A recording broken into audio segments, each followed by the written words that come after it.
Update. Am I the a-hole for not wanting to do Thanksgiving dinner at my parents' without my wife? Original post. I, 30 male, feel stupid for even asking. My sister, 29, and my wife, 34 female, did not have the best history. Before we met, my wife was my sister's landlady, and she was renting the room at the back of my wife's house 6 years ago. She got evicted less than 4 months after moving in because my sister did not pay her rent at all. Then she was taken to court for damages that costed way more than she put down on a security deposit. My sister did end up having to pay, but basically hated my wife for this. We met after this all went down, and I went to go pick up my sister's stuff she left behind that my wife was decent enough to not have thrown out yet. We started chatting and really hit it off. Started dating. A year and a half later, she got pregnant with our son. Now we are happily married, but my sister never took it well. We weren't as close before all this, but after becoming a traitor in her eyes, we didn't talk much. She hasn't even met my son, who's 3.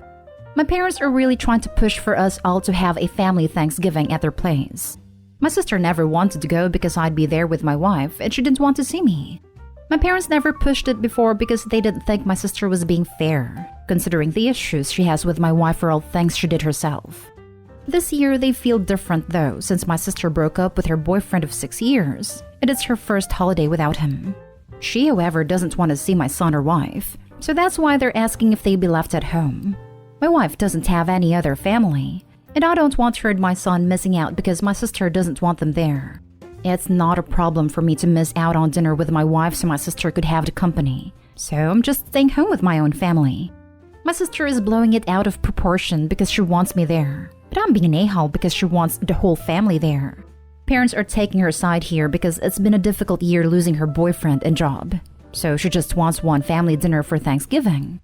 I get it, it's been tough for her, but I'm just having a hard time seeing how it's selfish or being inconsiderate to not want to exclude my family. Now for the top comments before reading the update. Not today, home. It's been 6 years and your sister was at fault. Time to grow up and drop the grudge. And the fact that she would hold it against your toddler is ridiculous. If she wants her whole family there, she needs to accept that your wife and child are family, whether she likes it or not. Family doesn't always get along. She needs to deal with that or not expect you there. It's how I feel too. My wife was the wronged party and she's over it now. I'm sure because my sister was the one who had to pay out of pocket, she feels differently about it. But still, like you said, it's been 6 years. Your parents have clearly babied your sister her whole life if they've allowed this to go on this long. This should have been nipped in the bud years ago. But for some reason, none of you put your foot down with her tantrums. Your responsibility is to your wife and child. End of story. If your parents are going to act this irrationally and bend to your sister's hysterics, it may be time to draw a line in the sand. This is one of those times when taking no side is actually taking a side when one party is so clearly in the wrong. For the past few years, they have told her that if she doesn't want to be around my family, then she can be excluded from family events. This is the only time they want to do whatever to make her happy because of what's been going on. Your sister and parents can't have it both ways. If parents are wanting to prioritize sister this year, then they need to commit to that. That means accepting Thanksgiving for them this year is just parents and sister. But they cannot demand you pretend you don't have your own immediate family now, your wife and son. They're literally demanding you disrespect your wife and child by pretending they don't exist, and that your parents and sister are still your only immediate family. That's unfair and unhealthy, and hardly going to help your sister get over her breakup. Call your parents on speaker. Ask your mom how she would feel if a couple years into her marriage, your dad had left her to celebrate Thanksgiving with a 3-year-old toddler alone, while he celebrated with his real family. Ask your dad if he would treat his wife like that, if this is the kind of husband he was raising you to be, and then hang up so they can think about it. Not today, Hall, although your sister is. She's mad at your wife because she didn't pay her rent and got evicted 6 years ago. I guess she's had a rough year, but let it go already. If the whole family isn't there, it's your sister, not you. Good luck. Not only didn't she pay rent for 4 months, she also apparently managed to damage the property so much the security deposit didn't cover it. That means that it wasn't a few smaller things, but some mid-sized to major damage. Within 4 months. Not today, Hall and sister should get over herself. She was in the wrong 100% back then. And now for the update. Well, of course I didn't follow along with her ridiculous request. I wasn't about to leave my wife and child at home to have dinner with people who didn't want my family there. It pissed me off like you can't imagine. We had fights prior to the dinner because I couldn't believe my parents were fine with excluding my son from time to spend with them. It bothered me the more I thought about it.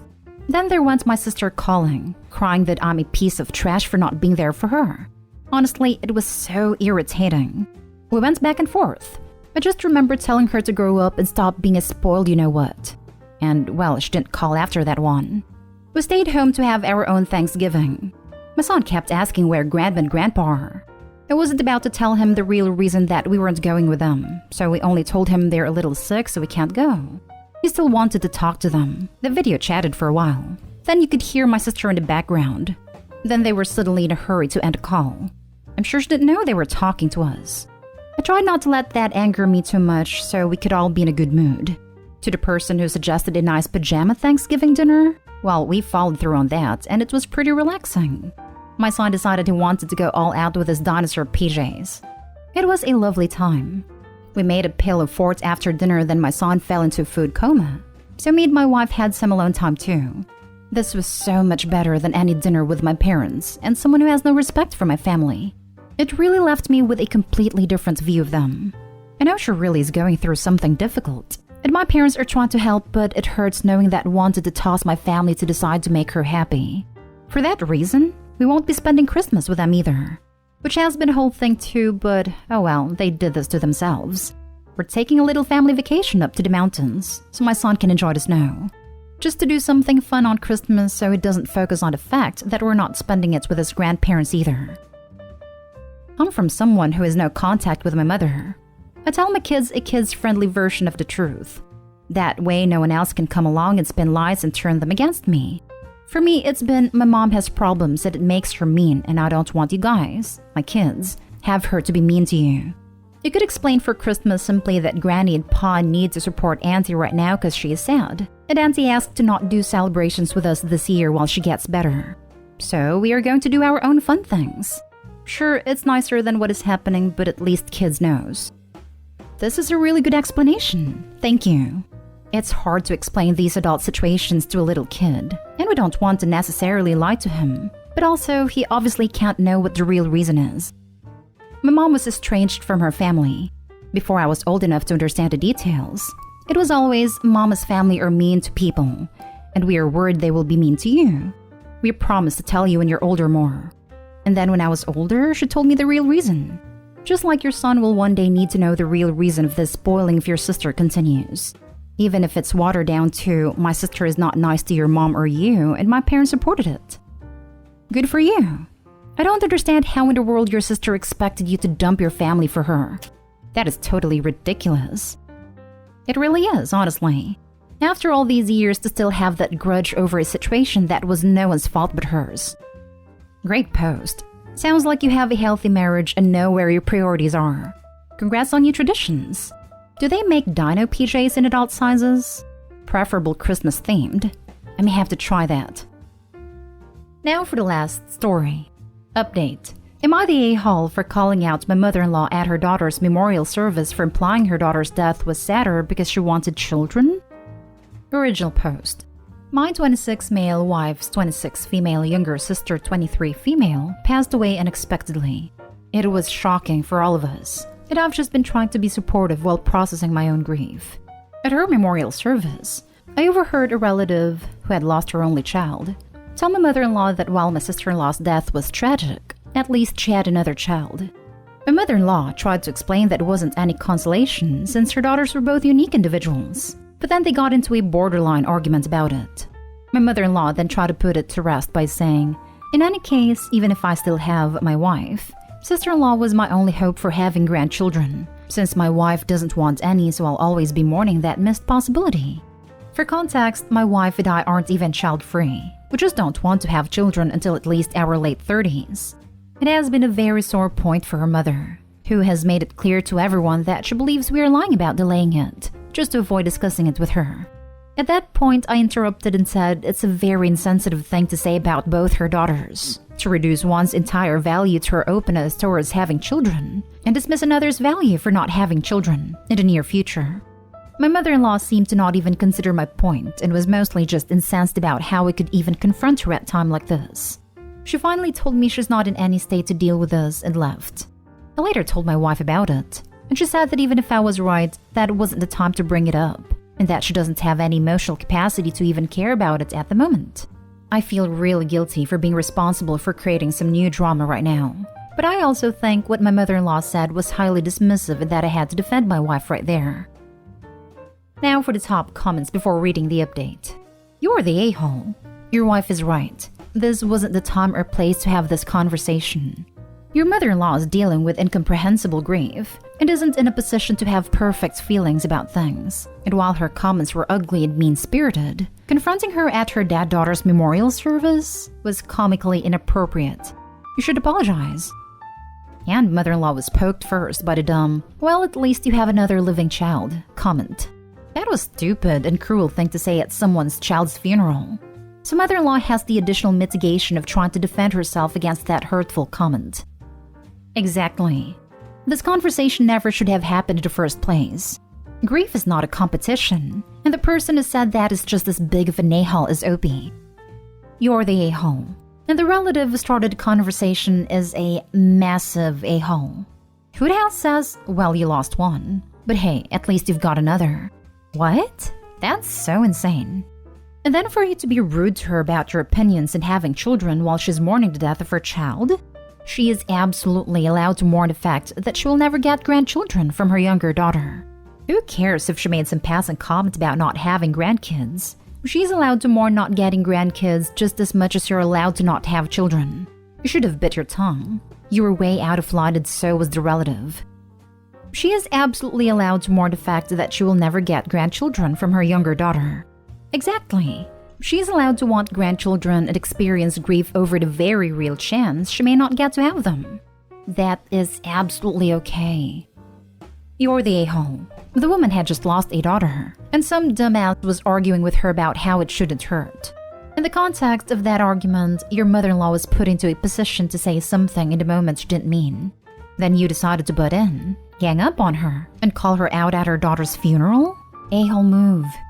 Incidentally, since you were eavesdropping long enough to relay the rest of the conversation, you could have intervened earlier, like when some a-hole was telling your mother-in-law she shouldn't be sad about her daughter's death. It seems pretty callous towards your mother to only get worked up when you did. And now for the update. I should probably explain why I didn't respond to any of the comments. It dawned on me immediately just how awful it was to say what I did, and that I continued thinking I could be right in some twisted way till I saw the answers here. I told my wife straight away how sorry I was for adding to her grief when it should be my duty to be by her side through it. I waited till now to apologize to mother-in-law. I told her I failed her in every way, by not standing up for her when she was told a massively insensitive thing, by misunderstanding what she actually meant, and by causing her that kind of hurt when she hadn't even began to process her mourning, and affirmed that she's the best mother both her daughters could have asked for. We cried together for some time. We talked a lot about my sister-in-law, her life, how difficult and different it's going to be. We had a frank conversation about the future. She said she was sorry how her comment might have come off as, but she really felt upset deep down because she might not get to experience being a grandmother. I didn't really know if it was the right thing to say at the time, but I told her that we both really do want kids, but we want to be richer and in better places in our careers, so we won't have to struggle with balancing parenthood with work and can spend time with them. I even told her we just started saving up for freezing embryos and are hoping to get it done next year. She seemed to be genuinely convinced and comforted and said she's happy we had that talk. I'm really, really grateful for the sub. Without it, I would have probably just sat on my crappy opinions indefinitely until people forgot about it. I wish I didn't need to be told what a a-hole I was. It takes a massive amount of self-awareness to not only realize you were wrong, but also to own up to it with no excuses to the people that you hurt. It sounds like your mother-in-law was comforted by hearing that you and your wife had plans in the future for having kids. I know we are strangers, but damn, I'm proud of you, Opie. I agree.